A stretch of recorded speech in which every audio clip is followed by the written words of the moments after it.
이런 문제를, 이런 제시문을 우리가 접했을 때 내신에서야 교과서에서 배우고 가는 거니까 큰 문제가 없지만은 모의고사나 이런 데서 접한다면은 길은 두 가지입니다. 이게 이제 비문학 지문 중에 맨 앞부분에 나오는데 여기서 일단 발목이 잡혀가지고 시간을 많이 사용하고 여기 매이게 되면은 그 다음에 다른 걸 못 풀어요.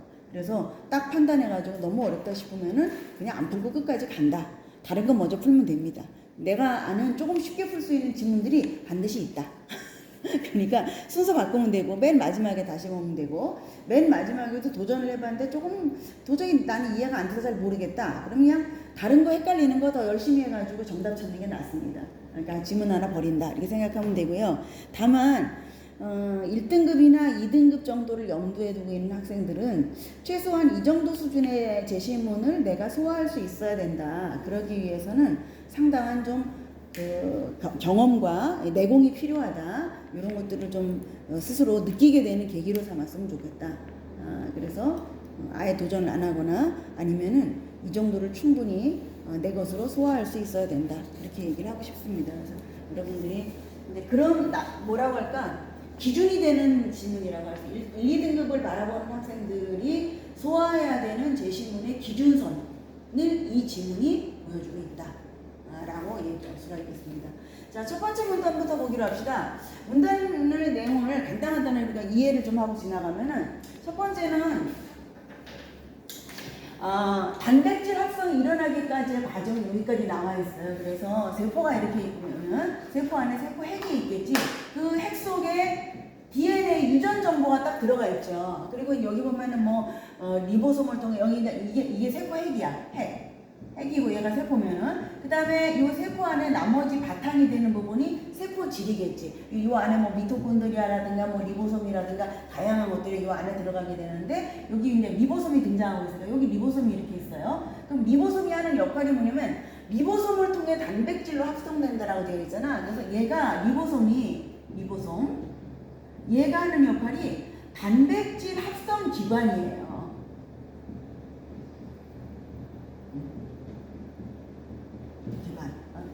자, 그리고 요게 세포라고 하면은 이 세포의 겉을 둘러싸고 있는 각각의 세포, 겉부분에는 세포막이 있겠지. 요 안에 나오는 내용도 세포막이라 또 나오고 다 나오거든요. 그래서 맨 처음에 나와 있는 요 첫 번째 그 문장을 통해서는 기본적인 단백질 합성 과정에 대해서 얘기를 해주는데 이 얘기를 왜 하냐면 바이러스 단백질이라고 표현하고 있잖아. 그러니까 바이러스 자체가 하나의 합성된 단백질이거든요. 그래서 걔를 이제 얘기하기 위해서 사전 일종의 전제로 단백질 합성이라고 하는 게 이렇게 이루어진다. 이렇게 얘기를 하고 있어요. 그래서 여기 보면은 세포핵 속에 DNA가 있고 이 DNA에 생물체 유전 정보가 들어가 있는데 얘가 mRNA로 전사되어다는 거 옮겨진다 이 정도 의미를 우리가 이해하면 돼요. 그래서 이 DNA가 mRNA로 옮겨져가지고 세포질로 여기 내보내진다. 이 안에 들어있는 유전 정보가 핵에 들어있는. 그래서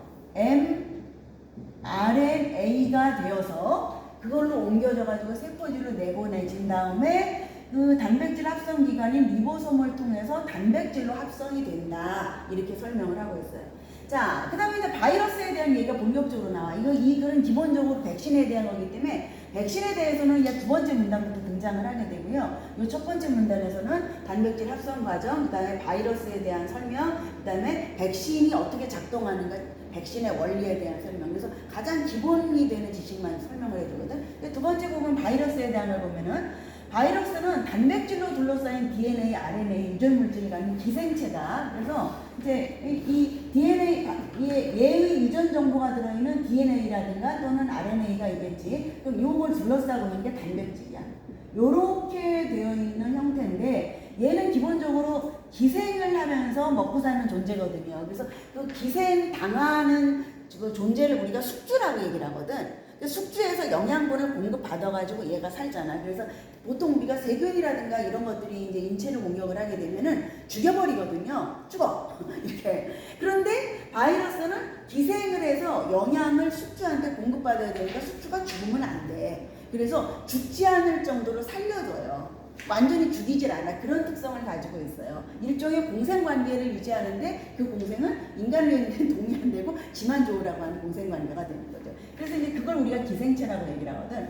생물체에 침입을 한 다음에 자신의 유전물질, 이 가지고 있던 유전물질을 mRNA로 바꾼다. 그리고 mRNA로 바꿔가지고 숙주세포가, 그러니까 원래 이 세포 안에서 일어나고 있는 어떤 작용들을 보면은 자기가 가지고 있는 DNA를 가지고 이렇게 mRNA로 옮겨가지고 해가지고 단백질을 합성해야 되잖아. 근데 그게 아니라 원래 세포가 가지고 있는 그 유전 물질을 가지고 하는 것이 아니라 지 걸 가지고 바이러스, 단백질을 만들게 하는 거야.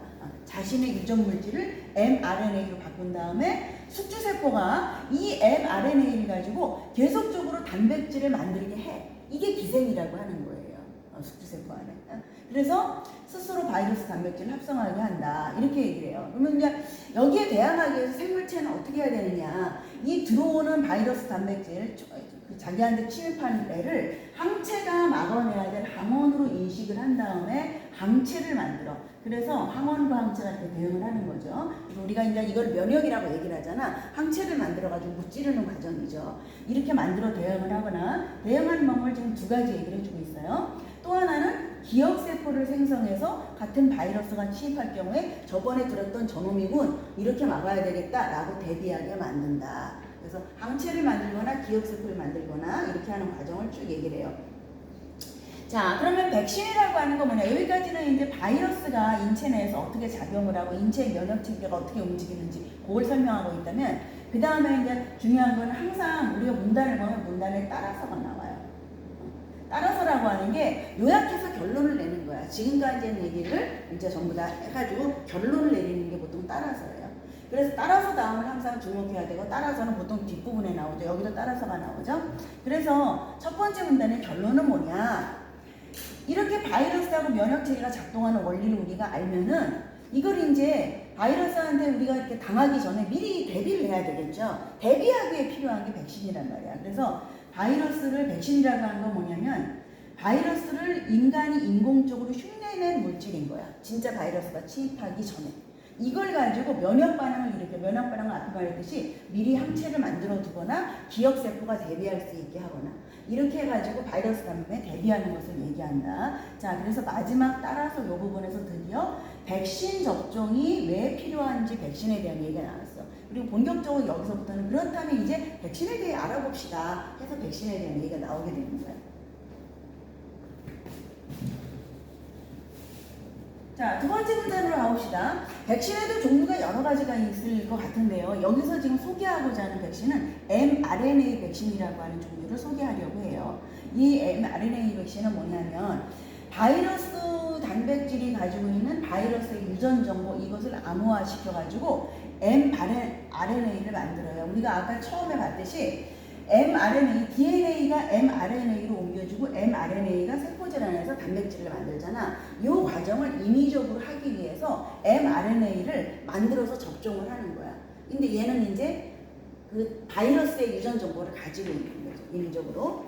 자, 이 주입된 mRNA를 통해서 바이러스 단백질을 합성을 해가지고 미리 한번 연습 게임을 치러보도록. 그러면 얘는 진짜 바이러스가 아니기 때문에 인간이 죽자사자 하지 않고 얘를 가지고 약간 이제 연습 게임 해가지고 이렇게 해가지고 항체를 만들어 얘한테 대비하면 되겠군. 이렇게 하는 게 면역 반응이죠. 면역 반응을 유도하는 것이다.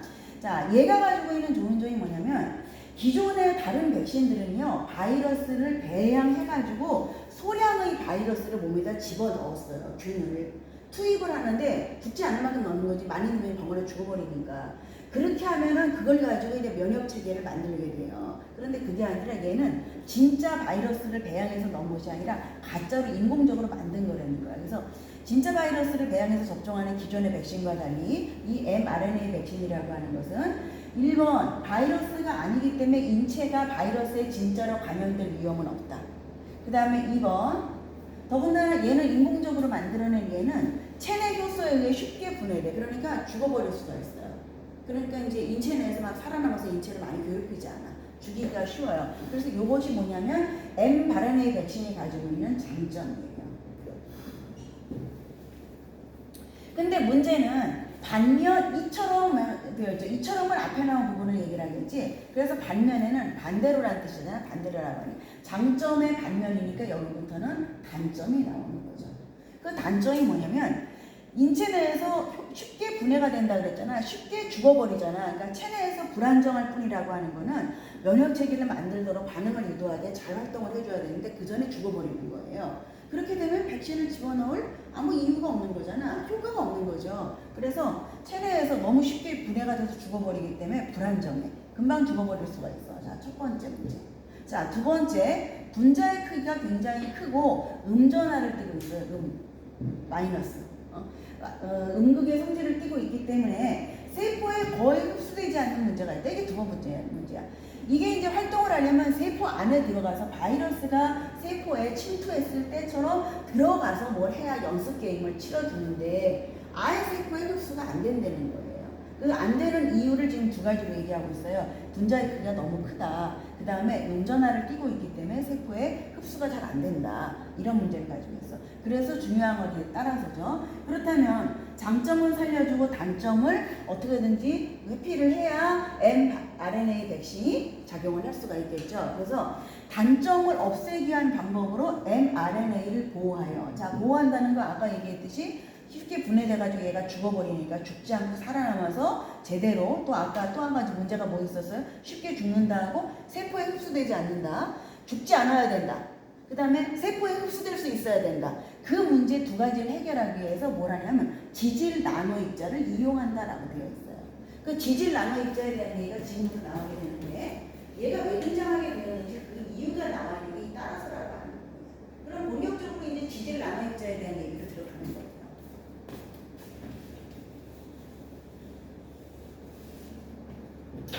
지질이라고 하는 건 지방질이라는 뜻이거든요. 그래서 뭐 그날에 나오는 얘기는 별로 어렵잖아. 지방산으로 이루어져 있다. 지방하고 지방이라는 게 기름이잖아. 기름하고 물하고는 원래 따로 놀잖아. 그래서 그 따로 노는 성질을 뭐라고 하냐면 소수성이라고 얘기를 하거든요. 물과 섞이지 않는 성질을 가지고 있다. 자, 물이라고 하는 건 또 뭐냐? 물과 섞이지 않는 소수성을 가지고 있다라고 하는데 여기서 이제 소수성도 나오고 친수성도 나오고 어려운 단어들이 나와서 그 단어의 개념들은 이 글 안에서 설명을 해주고 있어요. 그러니까 우리가 모르는 단어의 개념들은 시험 시간에는 뭘 찾아볼 수는 없잖아. 그러니까 이 글 안에서 의미를 알면 돼요. 소수성은 뭐냐? 물 분자와 섞이지 않는 성질을 소수성이라고 한다. 자, 물이라고 하는 건 뭐냐면 물은 친수성 물질과만 섞이고 물은 친수성 물질과만 섞이고 이 소수성 앞에서 말한 이런 물질은 소수성 물질과만 섞인다. 그러니까 끼리끼리 논다. 물은 물끼리, 소수성 물질은 소수성 물질이. 그래서 물 분자하고 섞이지 않는다. 그럼 물 분자가 섞이는 친수성 물질은 어떤 특징을 가지고 있냐? 그냥 우리가 쉽게 말해서 물은 물끼리가 아니거든요. 이게 즉 친수성이라고 되어 있는데 이 부분. 자, 친수성 물질이라고 하는 건 바로 이 뜻이에요. 개념이 이렇게 나와 있어요. 친수성 물질은 두 가지. 오하니까 이거 아니면 저거. 분자 내의 전하가 양극으로 분리된 상태인 극성을 띠거나 또는 분자가 전하를 띠는 거. 그러니까 전하가 극성을 띠거나 양극은 플러스나 마이너스겠지. 그러니까 뭐 양전하든 음전하든 이런 식으로 분자 내에 어떤 극성을 띠고 있거나 아니면 분자 전체가 그런 플러스나 마이너스 성질을 띠고 있어야 된다. 그러니까 이제 음이든 양이든 간에 어쨌든 그런 성질을 가지고 있는 것들이 친수성 물질이라는 거야. 그러면 소수성 물질은 우리가 생각해 볼 수가 있겠죠. 극성을 띠지 않는 모양이다. 같이 어울리지 못하는 거 보니까. 극성에 대한 얘기를 했으니까 우리가 그렇게 추론을 하면 되겠고. 자, 그리고 나서 이 지질 문제. 아까 세포로 진입을 못한다라고 얘기를 했거든. 세포로 진입하는 문제를 해결하기 위해서 지질 분자를 사용한다라는 얘기를 한 거잖아. 그러면 이제 우리가 세포로 왜 진입을 못해? 세포는 어떻게 생겨 있어? 세포를 둘러싸고 있는 건 세포막인데 세포막에 무슨 문제가 있기 때문에 거기를 통과를 못하는 것일까? 이게 궁금하잖아. 그래서 그 설명이 여기 나와 있어요. 생물체의 세포막은 인지질로 구성된다. 그 다음에 인지질은 두 가지로 다시 나눠지게 되는데 인지질은 머리하고 꼬리가 있어요. 꼬리가 있고요, 머리가 있어요. 그러니까 여기 세포막이라고 하는 게 머리가 있고 꼬리가 있고 이런 형식으로 무슨 올챙이처럼 생겨 있다는 거야. 그런데 이제 문제는 얘가 이제 인지질이야. 인지질. 세포막이니까 어떻게 돼 있어? 이게 세포잖아, 세포. 세포의 겉면을 둘러싸고 있는 이게 세포막인 거지. 세포막. 이 세포막인데 얘가 성분은 인지질로 되어 있다. 그런데 형태는 이렇게 머리하고 꼬리로 나눠진다. 근데 꼬리 부분, 요 꼬리 부분은요, 얘는 지방산으로 이루어져 소수성을 가지고 있어. 얘는 소수성, 물과 친하지 않아, 섞이지 않아. 그리고 얘는 지방산으로 이루어져 있어. 기름은 기름끼리 묻다. 자, 그 다음에 머리 부분을 뭐라고 설명하고 있어? 여기는 꼬리 부분이죠. 머리는 인산기라고 얘기를 하고 있어요. 인산기 머리가. 인산기를 갖고 있는데 얘는 음전하를 띠고 있다. 음전하를 띠고 있다. 아까 전하를 띠고 있으면 얘는 친수성 물질이라고 얘기를 했었잖아. 그러니까 얘는 뭐냐면 친수성인 거예요. 자, 그러면 이 세포막을 이루고 있는 인질이라고 하는 건 머리와 꼬리가 다 보니까 친수성도 있고 소수성도 있다. 그래서 인지질은 친수성 용매나 소수성 용매 모두랑 섞일 수 있는 양친매성 물질이다라고 얘기를 하고 있고요. 자, 그리고 인지질의 친수성 머리가 이게 또 방향이 있어요. 친수성 머리는 세포의 외부나 세포질의 수용액이 접하잖아. 그러니까 이게 세포의 외부잖아. 머리가 이쪽으로 가거나 아니면 머리가 세포질의 수용액에 접하니까 머리가 이쪽으로 가야 돼. 이렇게 가거나 이렇게 가거나. 얘가 이렇게 배열이 되는 거예요. 그리고 나서 꼬리는 소수성 분자 간의 인력이라고 하는 거는, 인력은 서로 끌어당기는 힘을 얘기를 해요. 끌어당기는 힘으로 해서 서로 몰려있는 상태다. 그러니까 얘네들은 끌어당기는 힘으로 몰려있어. 그래서 우리가 이 세포막의 형태를 보면은 결국은 이제 세포막이 이렇게 생기는 거지. 세포막이 가운데는 요 꼬리로 이루어져 있어. 꼬리가 이렇게 끌어당기는 형태가 되어 있고, 바깥쪽은 이렇게 머리로 이루어져 있는 거야. 머리. 이렇게 되어 있는 게 막의 형태다라는 걸 알 수가 있어요. 세포막. 자, 그러고 나서 세포막은 이런 특징으로 인해 친수성 물질이 세포막을 투과하는 것이 차단된다. 왜 투과하는 것이 차단돼? 친수성 물질이 이렇게 가다 어디서 막혀? 여기 꼬리 부분에서 막히는 거죠. 가운데를 다 채우는 게 꼬리니까.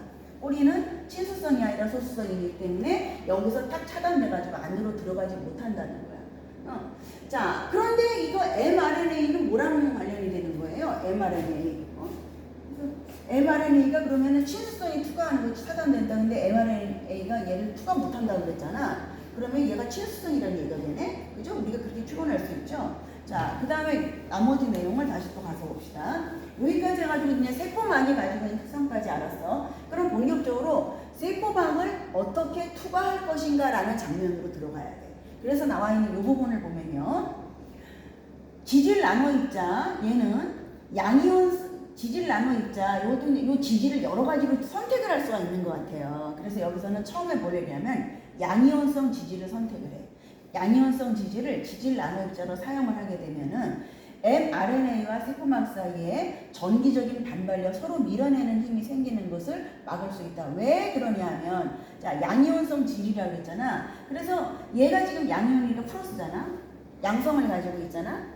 그런데 여기 보니까 mRNA는 음전하를 띠고 있다. mRNA는 마이너스예요. 자, 그러면은 플러스하고 마이너스는 서로 어떻게 밀어내는 것이 아니라 끌어당기게 되지. 그래서 mRNA와 세포막 사이에 전기적인 반발력을, 얘를 세포막 사이가, 세포막이 아까 뭐라고 그랬어? 세포막이 마이너스라고 했잖아. 그죠? 마이너스, 머리 부분이. 그런데 mRNA가 세포막을 투과하려면은 얘도 마이너스야. 그러면 마이너스랑 마이너스랑은 서로 밀어내가지고 들어갈 수가 없는 거야. 그래서 mRNA가 못 들어가는 거야. 못 들어가고 있으면은 요거를 요렇게 양이온 지질로 감싸주잖아. 그럼 얘는 플러스잖아.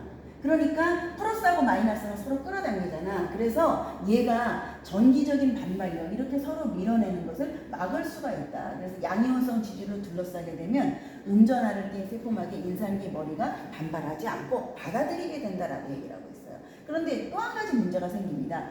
양이온성 지질은 실험실에서는 이렇게 해서 정상적으로 다 들어가.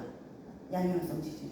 이렇게 해가지고 mRNA를 다 감싸가지고 안으로 쏙 들어가는 게 가능한데, 문제는 실제 인체 내 상황에서는 다른 문제가 하나 더 생기게 됩니다. 그게 뭐냐면 양이온성 지질의 혈장 단백질, 얘가 이렇게 들어가려고 하면 여기 혈장 단백질이 결합을 한대요. 얘가 달라붙어가지고 이 안으로 들어가지 못하게 방해를 하는 거야. 그럼 우리가 생각해 볼 때 혈장 단백질은 왜 달라붙을까? 얘가 양이온이잖아. 그러면 얘는 아마 음이온인가 봐. 그러니까 서로 끌어당겨서 붙는 거겠지. 그래서 다른 놈이 붙어가지고 얘는 일로 들어가야 되는데 엉뚱하게 하지마 붙들고 있는 거예요. 그래서 들어가지 못한다. 그러면 이제 뭐가 하냐면 실제로 인체 내에서 세포막으로 mRNA가 들어가게 하기 위해서는 여기 또 다른 조처가 필요하다는 거야. 이 얘를 둘러싸고 있는 이 양이온성 지질에 대해서 뭔가 어떤 다른 조처를 취해서 얘를 떨궈 버릴 수 있는 어떤 조처가 필요하다는 거예요. 그래서 그 다음에 나와 있는 게 바로 그거거든요.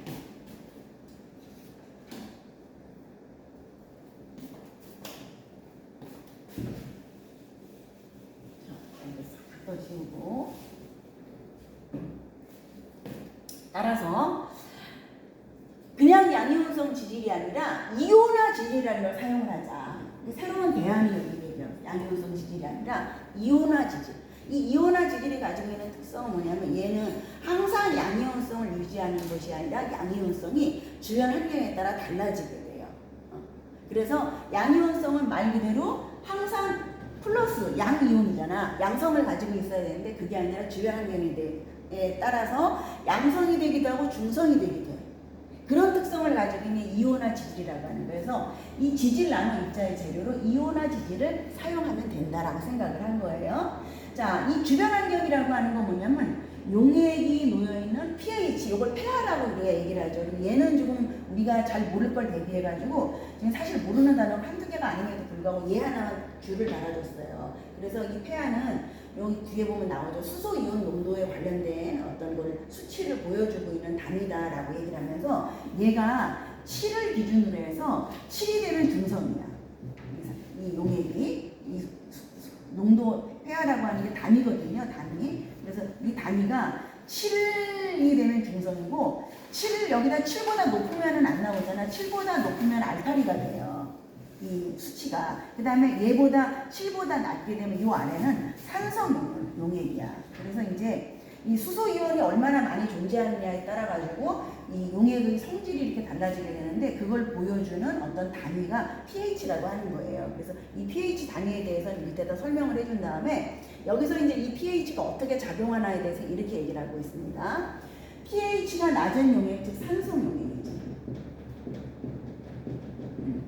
낮은 용액에서는 수소이온 농도는 높다. 그리고 이 상태에서는 이온화 지질이 양이온화된다. 자, 산성 용액에서는 여기 이온화 지질은 양이온 지질의 형태를 가지게 돼요. 양이온 지질을.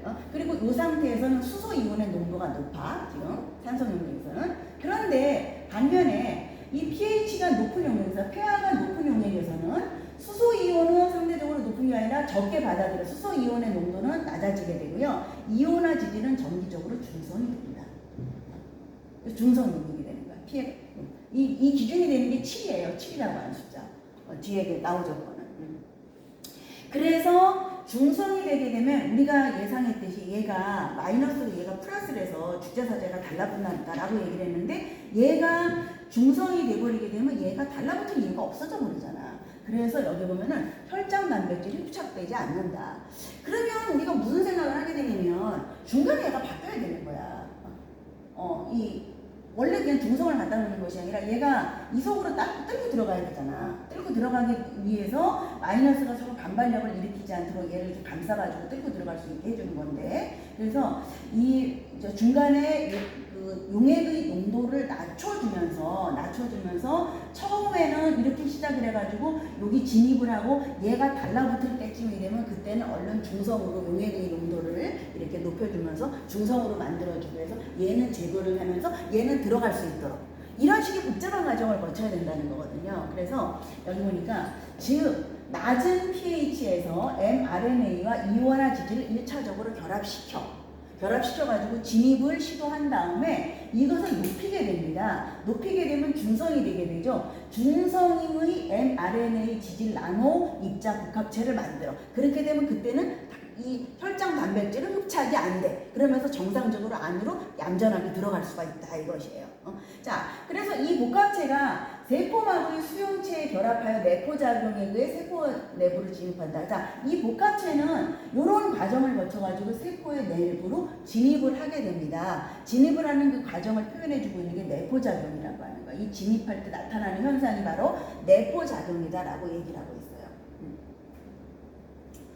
내포작용이 뭐냐? 내포작용은 싱크홀을 땅꺼짐 현상이잖아. 생화학적으로 일어나는 세포 속에서의 땅꺼짐 현상이다라고 얘기를 해요. 그래서 아까 우리가 세포막이 이렇게 둘러싸고 있다고 그랬잖아, 세포를. 그런데 얘가 땅이 꺼지듯이 이렇게 푹 꺼지는 거예요, 세포막이.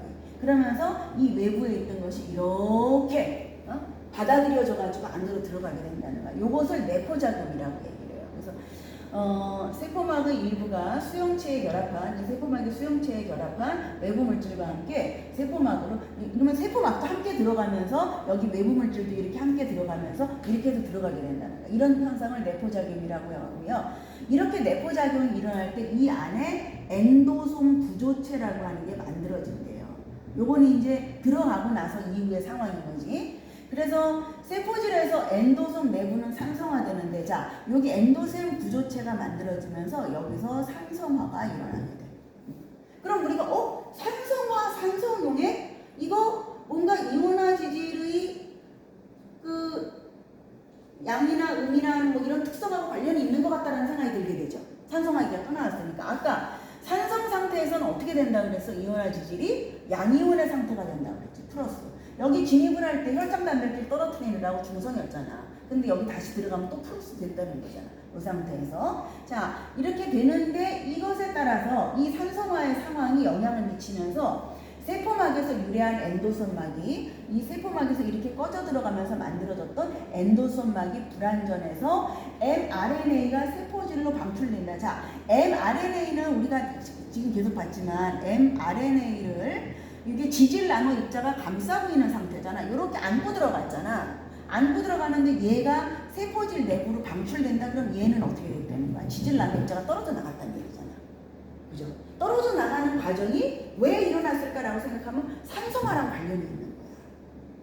그럼 떨어져 나가는 과정에서 얘가 이제 양이온으로 바뀌었으니까 플러스를 데려가는 어떤 마이너스가 있었겠지. 그래서 생각을 해보니까 엔도솜 막이 아까 어디서 유래했다? 세포막에서 유래했다. 세포막이 아까 뭐라 그랬어? 음전화를 가지고 있잖아. 마이너스. 그러니까 세포막이 가지고 있는 그 음전화가 엔도솜 막에도 역시 음전화, 산성화되면서 음전화가 그대로 있는 상태에서 산성화가 일어나니까 이 양이온화되면서 지질 얘네들을 막 가져갔나 봐. 딱 달라붙어가지고. 그러면서 결국은 mRNA만 톡 튀어나와가지고 걔만 떨어졌더라. 그래서 세포질로 방출되게 된다. 그러면 이제 요 과정까지가 드디어 우리가 원하던 대로 mRNA, 인공적으로 만들어낸 mRNA를 세포질 안에다 드디어 집어넣은 거예요. 우리가 왜 집어넣었어, 처음에? 여기서 바이러스 단백질 합성해가지고 이렇게 바이러스가 실제 침투했을 때 그 상황을 한번 만들어 보기 위해서인 거잖아. 그럼 항체가 생성이 되는 거잖아. 드디어 집어넣은 거야. 이미 이때부터 이제 그 과정이 일어나야 되지. 방출된 mRNA가 리보솜과